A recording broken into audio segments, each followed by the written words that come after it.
भालू और बंदर की कहानी। एक जंगल में एक भालू रहता था। वह बहुत ही शक्तिशाली और गर्वित था।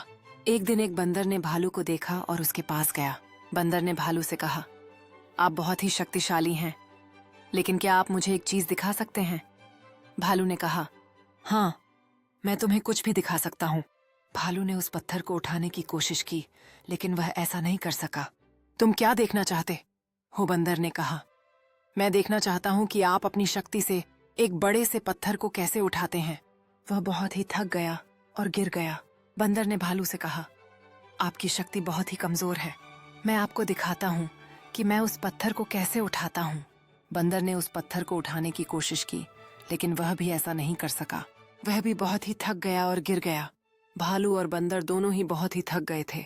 उन्होंने एक दूसरे से कहा, हम दोनों ही बहुत ही थक गए हैं, हमें एक दूसरे की मदद करनी चाहिए। भालू और बंदर ने मिलकर उस पत्थर को उठाने की कोशिश की। उन्होंने अपनी शक्ति को मिलाकर उस पत्थर को उठाया। भालू और बंदर दोनों ही बहुत ही खुश हुए। उन्होंने एक दूसरे से कहा, हमने मिलकर एक बड़ा काम किया है, हमें हमेशा एक दूसरे की मदद करनी चाहिए। इस कहानी से हमें यह सीखने को मिलता है कि अगर हम एक दूसरे की मदद करें और अपनी शक्ति को मिलाएं, तो हम